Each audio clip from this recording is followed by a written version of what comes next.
말씀의 제목 한번 읽어보겠습니다. 말씀의 제목 한번 볼까요? 말씀의 제목 시작. 부르심에 합당한 삶. 예, 부르심에 합당한 삶. 지난주에는 하나님의 부르심의 은혜, 부르심의 은혜에 대해서 말씀드렸는데요. 하다가 중간에 또 끊어먹었습니다.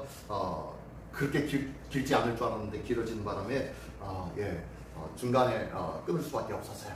하지만 오늘도 이 시간 같이 나눌 때에 이 말씀 속에 나에게 하나님께서 나를 부르신 줄 아는 믿음을 통하여서 이 믿음을 어떻게 살아가야 되는지, 어떻게 다짐해야 되는지 다시 한번 이 말씀을 통하여 다짐할 수 있는 시간 되어지기를 예수님의 이름으로 축원합니다. 자, 누군지 아세요? 많이 본 그림이죠? 누군지 아세요? 이게 좀 크게 좀 많이 보여주었어야 되는데 얼굴 보니까 누구 같으세요? 너무 잘생겼죠? 이 알렉산더입니다. 알렉산더 대왕입니다. 알렉산더 대왕인데요. 이 알렉산더 대왕이고 그 옆에 있는 건 뭔지 아십니까? 여기 이 건물이 묘입니다. 묘. 알렉산더 대왕의 묘.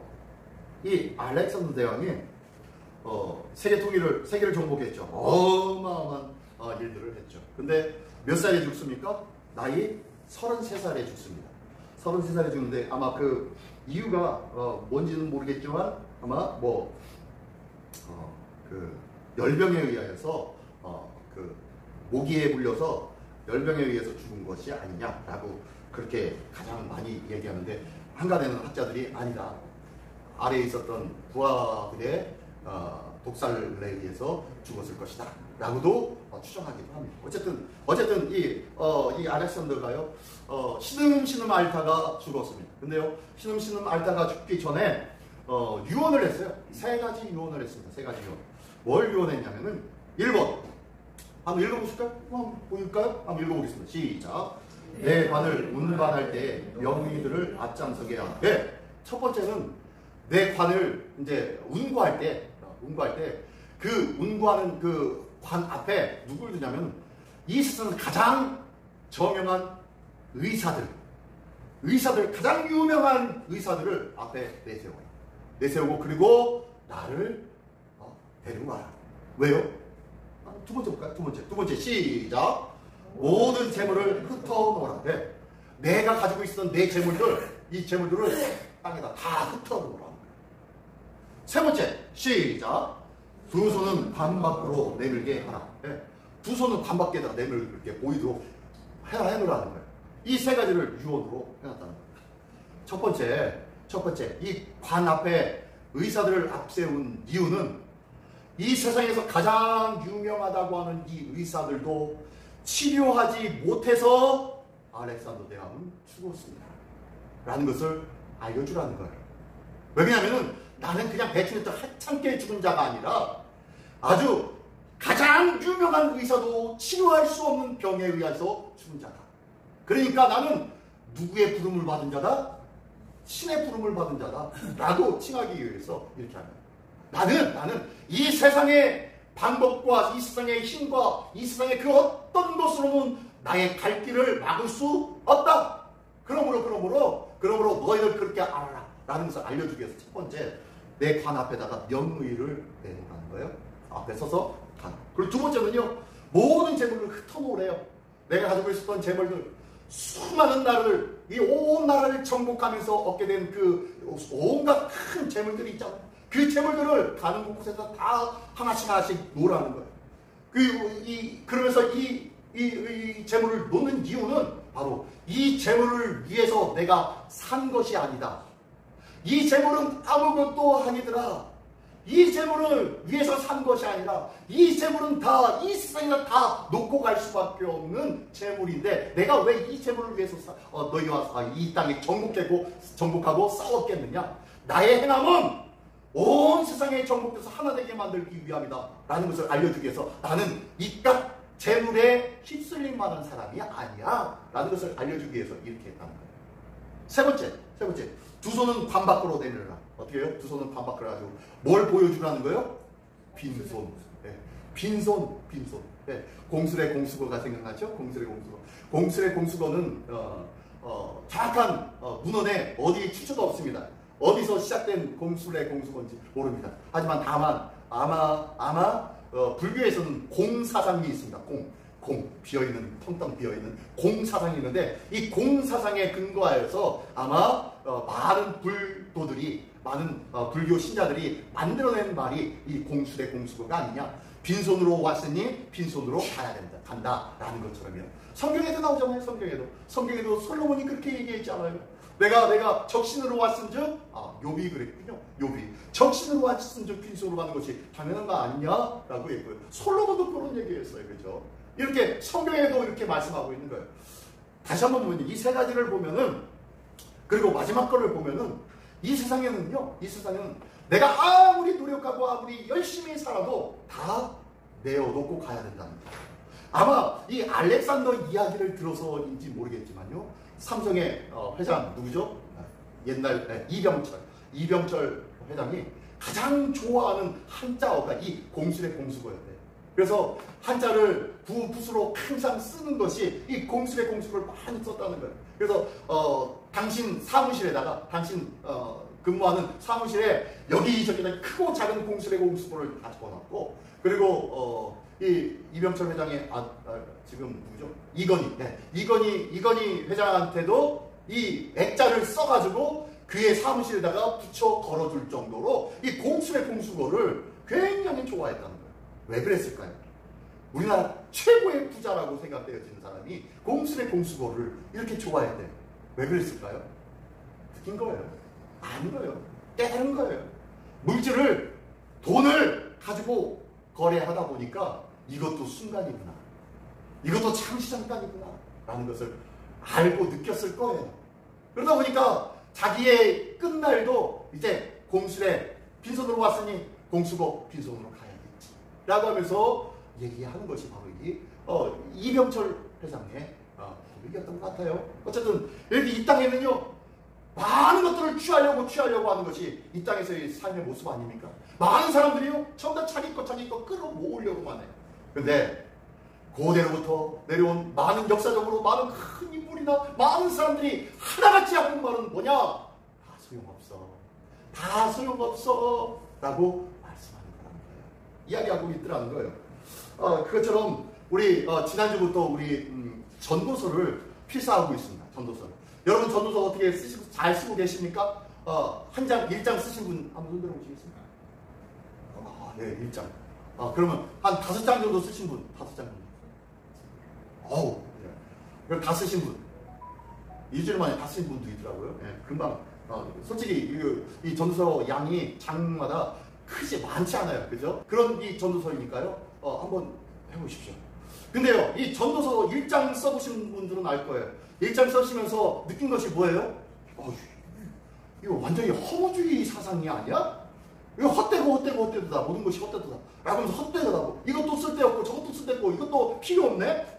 라고 솔로몬이 고백하고 솔로몬이 이야기하고 있는 내용 아닙니까? 그죠? 이게 전도서의 내용이에요. 전도서의 내용이 인생의 모든 것은 다 헛되다 라고 하는 것이 이 전도서의 주제라는 거예요. 이 전도자가 뭐라고 하냐면 인생의 허무함을 강조하고, 또한 우리가 절망의 허무하니까, 인생이 허무하니까 그럼 절망에 빠지라는 얘기입니까? 아니라는 거예요. 절망에 빠뜨리기 위한 것이 아니라 참된 인생의 가치가 뭔지를 알아라 라고 하는 것이 바로 이 전도서라는 거예요. 너희가 물질로 뭔가 하려고 하느냐? 네가 뭐 인생과 그리고 삶의 공적으로 뭔가 하려고 하느냐? 다 헛되다니까. 아무것도 아니라니까. 별것 아니라니까. 모든 것이 다 별것도 아니고 다 쓰레기와 같은 것이라니까 라고 하는 이유는 너의 인생의 가치가 쓸모없는 가치야 라는 것을 알려주기 위해서가 아니라 뭘 알려주시게 하면 너의 인생에 눈에 보이는 세상 사람들이 이야기하는 좀 더 좋은 가치, 물질의 가치, 명예의 가치, 세상의 부귀와 영화의 가치, 그런 것들을 추구하지 말고 진짜 참된 인생의 참된 가치가 뭔지 찾아봐라 라고 하는 그 말씀이 전도서의 주제예요. 주제. 우리의 인생의 가치가 무엇입니까? 여기 계신 분들 다 이제 거의 평균, 여기 계신 분들 평균이 전부 다 환갑이 넘으셨잖아요. 우리 여기 계신 분들 다 나이를 이렇게 하면, 그죠? 다 환갑이 넘으셨어요. 인생 환갑 증갑을 다 지났어요. 여기 계신 분들, 그죠? 그러면은 말도 안 돼. 여러분들도 느낄 거 아니에요, 그죠? 인생의 가치가 뭐다? 돈에 있습니까? 명예에 있었습니까? 세상에 그럴듯한 자리와 그럴듯한 힘과 권세의 권력이 있었습니까? 아니잖아요, 그죠? 권력도 가져봤고 물질도 가져봤고 세상에 그럴듯한 자리에도 올라가 보았지만 아무것도 아니더라 라고 얘기하는 것이 전도서예요, 그죠? 그 전도서의 주인공인 이 솔로몬은요, 내가 왕으로서 세상에 그 화려한 그 많은 것들을 다 해봤더니 아무것도 아니다. 아무것도 아니다. 내 인생의 진정한 가치가 그런 것들에 있지 않더라 라고 말씀하는 것이 전도서이고요. 그 말씀의 주제 그리고 결론이 뭐냐? 그 결론이 바로 오늘 본문의 말씀. 오늘 본문의 말씀. 이래 결국은 다 들었으니 하나님을 경외하고 그 명령들을 지킬지어다. 이것이 모든 사람의 본분입니다. 하나님의 말씀을 듣고 지키는 것, 하나님을 경외하며 사는 것, 이게 인생의 진짜 가치 있는 일이야 라고 고백하는 것이 이 전도서입니다.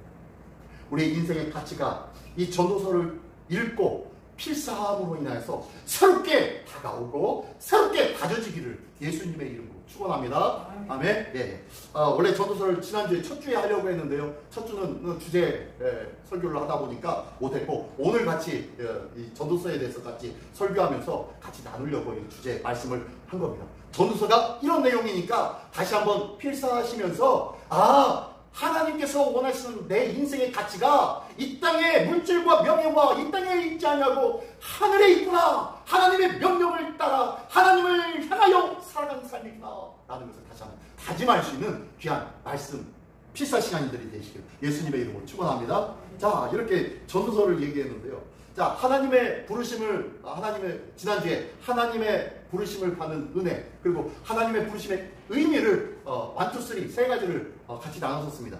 첫 번째, 하나님께서 우리를 왜 부르신다고요? 첫 번째, 뭐 때문에 우리를 뭐 하시려고? 네, 구원하시려고. 네, 구원하시려고 부르시는 거예요. 첫 번째는요. 두 번째는요, 뭐 하시려고? 네, 사명을 주시려고. 세 번째는요, 우리를 뭐 어떻게 하시려고? 거룩하게 하시려고 부르시는 거예요. 첫 번째, 구원 주시려고 부른 이유는 구원받지 못한 사망으로 치닫고 있는 사망의 그늘에 앉아있는 영혼, 불쌍히 통곡하고 있는 영혼들을 어떻게 해요? 구원의 자리로 불러주시는 거예요. 불신자를 거룩한 신자의 자리로 불러주시는 거예요. 두 번째, 그리고 이 구원받은 하나님의 백성, 신자인 자들에게 뭘 주시는 거예요? 이 성도들에게 뭘 주시는 거예요? 사명을 주시는 거예요. 그냥 불렀으면 그것으로 와가지고 앉아있어. 주일날마다 와가지고 그냥 거기 앉았다 가. 그러면 돼. 그게 아니더라는 거예요. 예수 믿고 나니까 뭐가 있어요? 사명이 있는 거예요. 사명. 예수 믿는 나에게는 사명이 있는 줄 믿습니다. 따라하겠습니다. 나에게는 다시 한번 나에게는 주님이 주신 큰 사명이 있습니다. 예, 너무 잘 따라하셨네요. 이렇게 좀 목을 긁으셔야 돼요. 다시 한번 나에게는 주님이 주신 큰 사명이 있습니다. 네, 할렐루야, 할렐루야. 우리에겐 사명이 있어요, 사명이. 이 사명을 받으면서 살아가는 것이 성도의 삶입니다. 성도에게 사명이 없다면 더 이상 성도가 아니에요. 기억하십시오. 성도는 사명이 있어야 성도인 거예요. 나에게 주신 반드시 하나님은 나에게 사명을 주셨어요. 나에게 주신 그 사명이 무엇인지 밝히 깨닫고 찾고 묻고 깨닫는 우리 모두가 되시길 예수님의 이름으로 축원합니다. 자, 그러면서 마지막에는요, 그렇게 했더니 하나님이 어떻게 하신다고요? 거룩하게 하신다는 거예요. 우리를 이게 하나님의 나라의 성도로 삼아주신다는 거예요. 하나님과 함께할 하나님의 권속으로 붙잡아 주신다는 거예요. 하나님과 함께 해야 되므로 내가 거룩하니 너희도 거룩해져야 되는 거예요. 우리가 거룩해져야 되는 거예요. 이렇게 사명을 감당한 자들에게 하나님께서 거룩하게 만들어 주셨어요. 오늘 나에게 사명을 잘 감당함으로 말미암아 하나님의 거룩함에 이르는 아름다운 믿음의 발걸음들이 매일매일 새롭게 시작하기를 예수님의 이름으로 축원합니다. 예, 그러면서 하나님의 부르심이란 단순한 초대가 아니라 구원 그리고 사명을 주시고 거룩게 하게 하여 주시는 하나님의 은혜가 바로 하나님의 부르심이라는 것을 지난주에 같이 나눴습니다. 자, 이렇게 구원, 사명, 거룩 이렇게 하나님이 우리를 불러주셨는데, 자, 예전에 한번 보여드렸어요. 그죠? 이게 뭐죠? 예. 위국헌신 군인 본문. 예. 오늘 본문의 말씀해 보니까 이래 결국을 다 들었으니 하나님을 경외하고 그의 명령을 지킬지어다. 이것이 모든 사람의 본분이니라. 라면서 본분을 얘기하고 있어요. 본분. 믿은 사람, 하나님을 섬기는 사람의 본분은 뭐냐면은 하나님을 경외하고 믿음 그 명령을 지키는 것이 본분이래요. 근데요, 이 안중근 의사가 위순 감옥이죠. 중국 위순 감옥에서 투옥돼서 거기에서 이제 나중에 사망하게 되었는데, 그곳에서 왔다 갔다 하면서 미국 헌신 군인 본분, 나라를 위해 몸을 드리는 것이 군인의 본분이다라는 뜻이요. 자기를 재판적으로 왔다 갔다 시켜주는, 끌고 다니는 그 사람, 그 군인에게 써준 것이 이 미국 헌신 군인 본분이라는 글이었습니다. 그에게 필요한 것이 군인의 진짜 본분은 뭐냐면요 라고 하면서 써준 것이 이 본문을 써준 거예요. 이 글을 써준 거예요. 자, 우리 부름받은 성도라면 부름받은 성도로서의 뭐가 있다? 본분이 있는 거예요. 성도로서의 본분이 있는 거예요. 그것이 오늘 본문의 말씀이라는 거예요. 이 본분을 잘 지켜야 되는데, 이 본분을 온전히 지키고 하나님 앞에 영광 돌리는 우리 모두가 되시기를 예수님의 이름으로 축원합니다. 제가 영상을 보다가 갑자기 이 영상을 보았어요. 참 보고 난 다음에 참 창피했어요. 꼭 저를 가리켜서 얘기하는 것 같아가지고 창피했어요. 이게 뭐냐면요, 지금 요 화면은 윤석열 대통령 대국민 담화 및 기자회견 때의 모습입니다. 그 사진이 있는데요, 와가지고 윤석열 대통령이 앞에 딱 섰습니다. 서니까 사람들이 먼저 와서 서서 기다리고 있다가 윤석열 대통령이 앉으니까 사람들이 자리에 앉는 장면입니다. 한번 이것 좀 한번 플레이 좀 시켜줄래요, 감독씨? 네. 자리에 앉아주시길 바랍니다. 간단합니다. 모두 서서 기다리는 기자들. 근데 이재명 대통령은요, 왔는데 사람들이 다 앉아있어요. 그리고 앉으라고 앉지도 않았는데 인사 뽀뽀하고 있는데 다 앉아서 인사받고요. 다리 뻗어서 나아가겠습니다. 고맙습니다. 이재명 뭐라고 끝나고 나면 박수를 치는데 16만 원씩에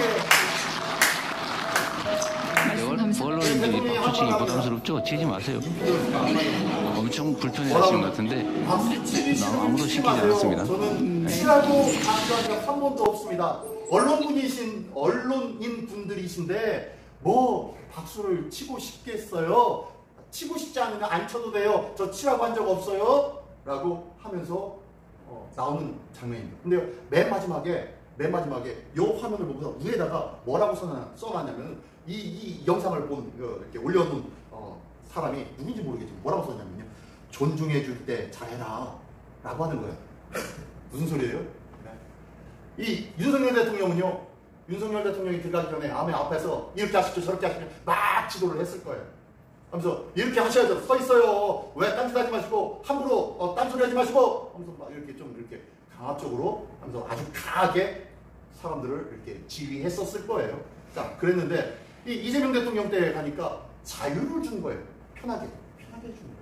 편하게 해주니까 사람들이 어떻게 합니까? 그냥 다리도 뻗고 그러면서 인사하는 대통령이 너나 같은 사람인데 뭐 같은 국민 아니야? 라면서 있는 거예요.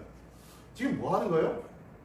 강자 앞에서는 약하고 약한 사람 앞에서는 강하게 드러내고 있는 지금 기자들의 모습 아니겠습니까?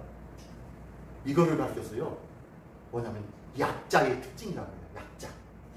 근데요, 성경에서는 약자라고 하지 않고 뭐라고 하냐면 미련한 자라고 얘기해요. 미련한 자가 이렇다는 거예요. 강자 앞에서는 자기가 막 이렇게 하지 못하고 하고, 야, 자기보다 조금 약하면요 막 까대려. 이게 말이야. 저게 말이야. 하면서 함부로 그러는 거예요. 이제 시대가 바뀌었습니다. 그죠?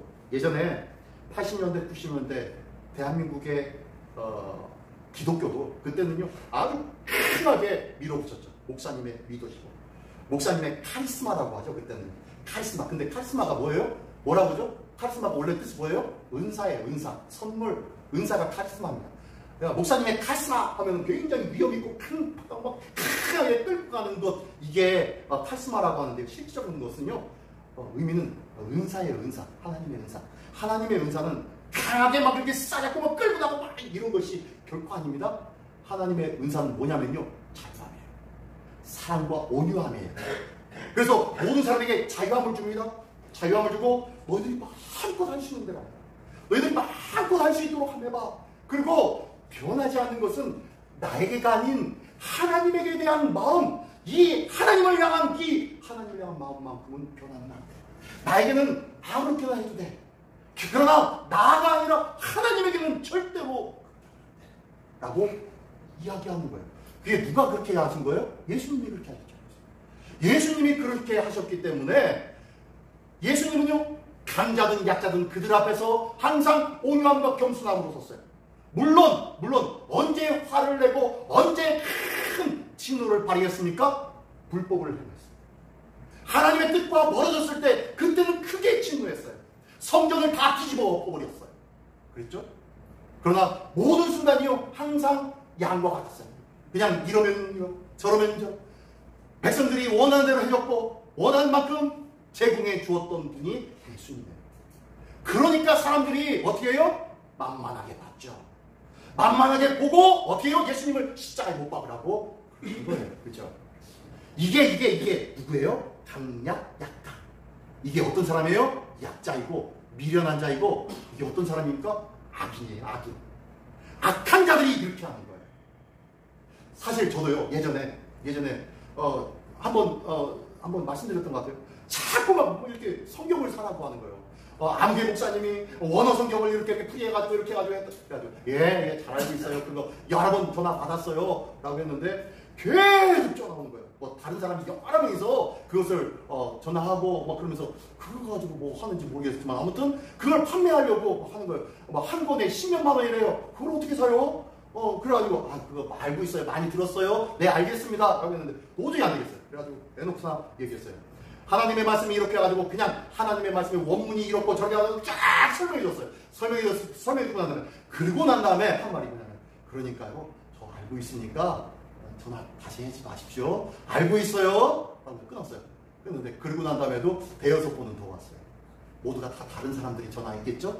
무엇 때문에 전화했는지 어떻게 그걸 했는지 모르겠지만 참 대단하다라고 생각되어지기도 합니다만 그때 얼마나 속으로 막 도화가 나가지고 와 쏴붙였는지 몰라요. 이건 이거고 저러고 했는데 어떻게 싫다고 안 한다고 하는 사람한테 이렇게 계속 지금 몇십 번이나 이럴 수 있냐고 그러면서 얘기했어요. 이게 뭐 한 거예요? 약한 사람 앞에 강하게 하고 있는 거예요 지금. 그러면서 너무 죄송하다. 그들 나름대로 사장이 있을 텐데 그거 한 권 팔면은 자기들에게 수당이 떨어지는가 어쩐지 모르겠지만 자기들도 자기 나름대로 이익과 먹고 살려고 그렇게 하는지 모르겠지만 아무튼 그렇게 얘기해서는 안 되는데 그러면서 속으로 얼마나 죄송스러웠는지. 강약, 약간 이게 바로 미련한 자라는 거예요. 우리가 모두가 누가 됐든지 성도들을 향해서 모두에게 약한 자에게 약한 대로 강한 자에게 약한 모습으로 온유함과 겸손함으로 대접하고 그리고 관계할 수 있는 우리 모두가 되기를 원합니다. 이거 보면서 오늘 말씀에 무슨 말이냐면 내가 뭘 가지고 세상 앞에서 땅땅거리려고 하고 있느냐. 내가 뭘 가지고 이 사람들 윤 대통령 앞에서는 아무 소리도 못하고 있었더니 마음대로 풀어주니까 자기 멋대로 이게 뭐냐는 거예요. 이게 하나님의 부르심을 받은 사람들 성경에는 이런 사람들이 있습니다. 아브라함은 믿음에 순종한 사람입니다. 이 아브라함은 어떻습니까? 본도 친척 아비 집을 떠나서 내가 내게 지시할 땅으로 가라 라고 했습니다. 이 사람이 누구의 아들입니까? 네. 아버지의 직업이 뭐예요? 우상 짓는 사람이에요. 우상 만드는 사람이었습니다.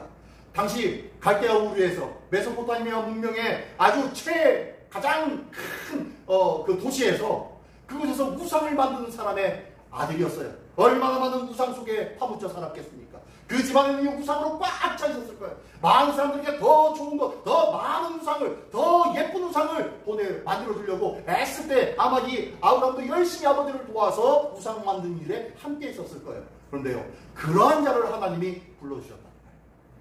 그러한 자. 그리고 모세는 어떻습니까? 모세는요, 빨기나무 물끝 가운데서 하나님의 부르심을 받습니다. 하나님의 부르심을 받는데 이 사람은 누구예요? 살인자였죠. 물론 하나님의 택함을 받았다고는 얘기하지만 그는 살인자였어요. 광야 생활 40년 동안 모든 것을 다 버리고 맨날 양과 염소들과 함께 사람 살면서 저희 40년 인생을 광야에서 쏟아부었던 인생이 모세였습니다. 제대로 말도 못하고 제대로 리더십도 없었을 거예요. 그런데 하나님이 그를 부르시네. 살인자요 죄인을 그리고 아무런 능력도 없는 자들을, 말도 제대로 하지 못하는, 내 입술이 둔하고 혀가 뻣뻣하여서 그 앞에 가가지고 말도 못합니다 라고 하나님 앞에 그랬잖아요. 그런 자를 하나님이 불러서 사용하시니. 세 번째로 사무엘을 부릅니다. 사무엘을 부르시는데요, 사무엘이 언제 부릅니까? 사무엘이 어렸을 때, 제대로 알지 못했을 때. 그래서 하나님이 부르시는데도 이게 하나님의 부르심인지 아니면은 제사장 엘리의 부르심인지 몰라서 엘리에게 가지고 제사장님 저 불렀어요? 라고 하면서 찾아갔던 자가 이 사무엘 아닙니까? 아무것도 알지 못했던 자예요. 이렇게 아무것도 알지 못하는 미숙하고 미약한, 연약한, 유약한 사무엘을 하나님이 불러 쓰셨어요. 이사야는 어땠습니까? 이사야는요, 하나님을 성소에서 만납니다. 성소에서 만나니까 하나님의 성소가, 성소에 하나님의 옷자락이 쫙 끼어져 있는 것을 보아요. 깜짝 놀라서 이 성소에 하나님이 계시다니 하면서 엎드립니다. 그랬더니 그곳에서 소리가 들립니다. 하나님께서 말씀하시는 거예요. 그래서 이 말씀에 깜짝 놀라서 아이고 큰일 났습니다. 주님, 하나님 내가 죽게 되었습니다. 화르다 나요 망하게 되었도다. 나는 입술이 부정한 사람이요 입술이 부정한 백성 중에 거주하면서 만군의 하나님을 배웠음이로다 라고 하면서 고백합니다.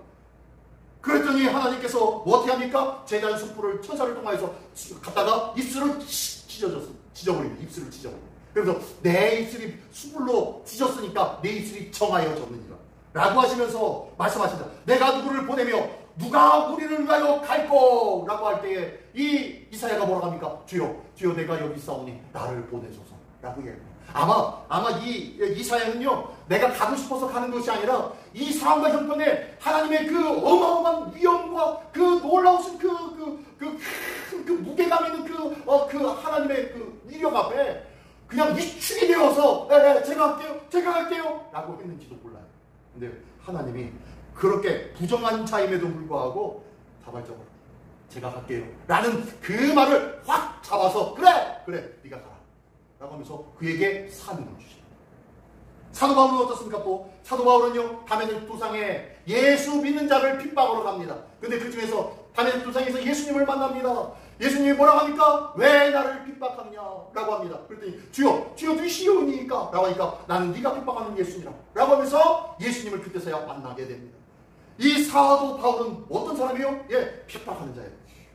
예수님을 믿는 자를 죽이고 해치는 자였어요. 복음과 정반대의 자리에 섰던 자였어요. 그런데요, 하나님이 그를 부르시더라는 거예요. 우상 속에 파묻혀 살던 아브라함을 부르십니다. 그리고 죄인이요 강도요 살인자였던 모세를 부르시고, 아무것도 알지 못하는 어린아이 사무엘을 부르시고, 화르다 난 망하게 되었던 난 죽었구나, 하나님의 위압함에 어쩔 줄 몰라 하는 어리버리한 이사야를 부르시고, 그리고 예수님을 대적하여서 예수를 믿는 자를 처단하러 가는 이 사도 바울을 부르신 분이 하나님이세요. 하나님께서 이들을 왜 불렀을까요? 그리고 나는 정말로 하나님이 왜 불렀을까요? 정말로 나는 하나님 앞에 의로웠던 사람이었기에 불렀습니까? 나는 정말로 하나님 앞에 정직하고 하나님 앞에 온전히 살았던 사람이었기에 부르심 받았습니까? 그렇지 않죠. 이 자리에 함께하는 저와 여러분들, 우리 모두도요, 똑같이 이렇게 죄인이었던 자였는 줄 믿습니다. 전적인 하나님의 은혜로만 인하여 우리는 부름 받은 줄 믿습니다. 할렐루야. 우리는 그런 부름을 받았어요. 하나님께서 나를 불러주셨는지 어떻게 확인하느냐면요, 하나님의 말씀으로 확인할 수 있습니다. 나의 구원과 사명과 은혜 등 말씀을 통하여서 명확하게 볼 수 있습니다. 하나님의 말씀을 통하여 내가 부름 받은 줄을 안다는 거예요. 여러분은 하나님의 부름 받은 사람인 줄 믿으십니까? 그렇다면 묻습니다. 내게 주신 하나님의 말씀은 있으십니까? 하나님이 나를 불렀다라고 믿을 만한 말씀이 내게 있냐는 거예요. 나는 이 말씀 때문에 하나님 앞에 부름을 받았어요 라고 할 수 있는 말씀이 있냐는 거예요. 또 이 말씀을 읽을 때마다, 들을 때마다 내 심장은 뜁니까? 정말로 이 말씀을 읽을 때마다 정말로 어쩔 줄 모르는 그 감격에 사로잡힌 자가 되고 있습니까? 물론 하나님의 말씀이 기억나지 않을 수도 있어요. 물론 어떤 것이 나를 부른 말씀인지 모르겠는데요 할 수도 있어요. 하지만 기억하십시오. 하나님은 분명히 우리를 부르시는 말씀이 있으셨어요. 있는데요, 내가 기억하지 못하는 경우가 아주 많아요. 그러므로 기도하기를 원합니다. 하나님 앞에 묻기를 원합니다. 하나님, 나를 부르신 그 말씀이 무언가요? 나는 어떤 말씀에 가슴이 뛰어야 되는 건가요? 라고 한번 하나님 앞에 물어보시기 바랍니다. 하나님이 우리에게 그 말씀을 허락해 주실 줄 믿습니다. 두 번째로는요, 어떻게 내가 부름을 받는지 아느냐는 기도를 통하여 알 수 있습니다. 기도를 통해서 어떻게 해요? 네, 하나님 앞에 기도하고 묻고 하면요, 하나님께서 반드시 응답을 주시거든요. 응답 주시는데 응답이 그래 네 기도를 응답했노라 라고 이렇게 들리도록 음성으로 주시느냐? 그렇지 않아요. 어떻게 주십니까? 네, 마음의 평안으로 주시고요. 그리고 뜻밖의 상황이 열려져요.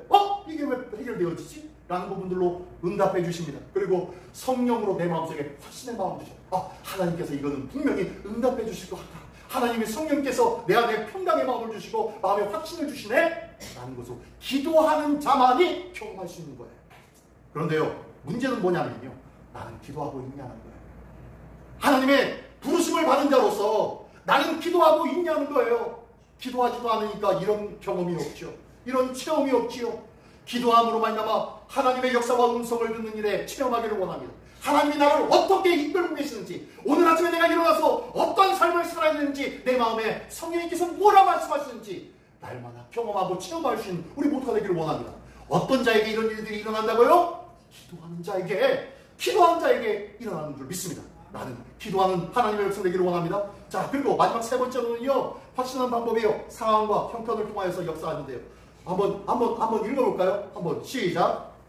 순종을 실천하는 거예요. 하나님 말씀에 대해서 순종하고 있냐는 거예요. 말씀을 듣고 한 귀로 듣고 한 귀로 흘려보내고 있는지, 아니면 그 말씀을 마음에 새기고 그 말씀을 어떻게든 살아내보겠노라고 다짐하며 살아가고 있는지 한번 내 자신을 한번 체크해 보십시오. 두 번째로 시작. 열매를 맺고 있는 거예요. 그의 말씀을 따라 순종함으로 말미암아 반드시 맺혀지는 것이 있어요. 순종하는 자에게는 반드시 맺혀지는 것이 뭐다?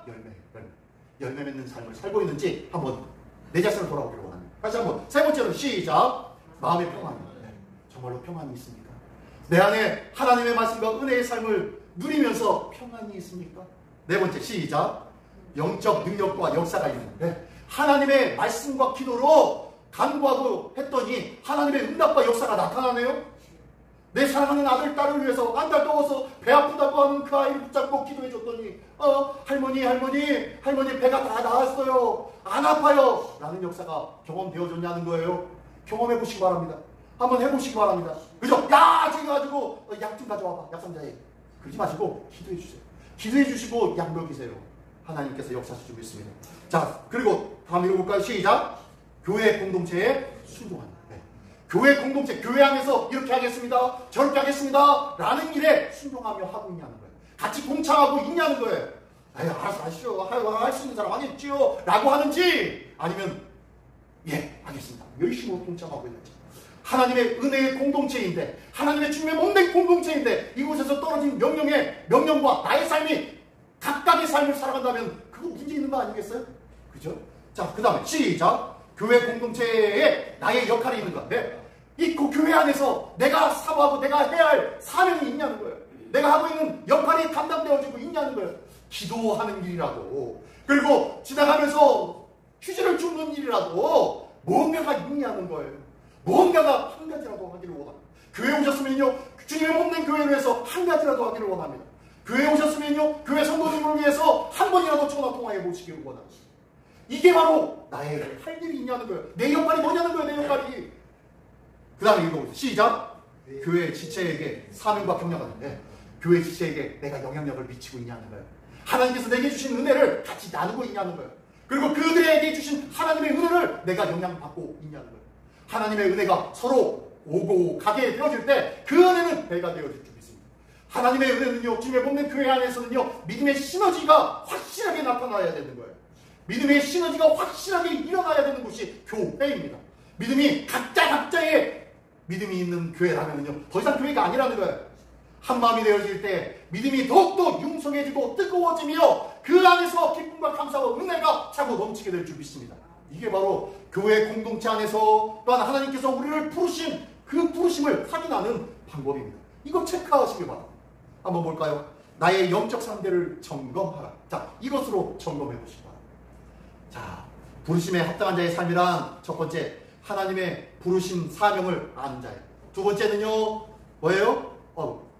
순서가 바뀌었네요. 그 사명에 응답한 자, 순종하는 자예요. 세 번째는요, 순종하는 삶으로 기뻐하는 자예요. 내가 하나님의 부르심의 사명을 알고 그 부르심에 순종하고 그리고 그 부르심을 알고 순종한 삶으로 날마다 기뻐하는 거예요. 하나님, 오늘 내가 주님께서 말씀하신 대로 이렇게 행하였어요, 하나님 하고 하나님 앞에 기쁨으로 살아가는 것, 이게 바로 부르심에 합당한 자의 삶이라는 거예요. 레몬박스 한번 읽어보겠습니다. 시작. 부르심을 받은 성도의 행복과 소망은 세상의 성공이 아니라 부르심의 사명을 알고 순종하며 그 안에서 기뻐하는 삶입니다. 아멘. 예. 무엇으로 우리는 기뻐하겠습니까? 오늘도 하나님께서 부르신 그 사명을 알고 그리고 그 사명에 순종하며 기뻐하는 삶을 사는 우리 모두가 되시기를 예수님의 이름으로 축원합니다. 기도하겠습니다. 이 시간 나와 목소리를 들을 때 하나님, 오늘도 부르심에 합당한 자의 삶을 살게 하여 주시옵소서. 부르심에 합당한 믿음의 삶을 사는 자로 부르심을 알고 순종하며 기뻐하는 믿음의 삶을 살아가는 하나님의 백성 되게 하여 주시옵소서. 다 같이 한 목소리로 기도하겠습니다. 할렐루야. 하나님 아버지 감사합니다. 거룩하신 하나님의 인도하심과 은혜가 우리에게 있게 하여 주사오니 감사를 드립니다.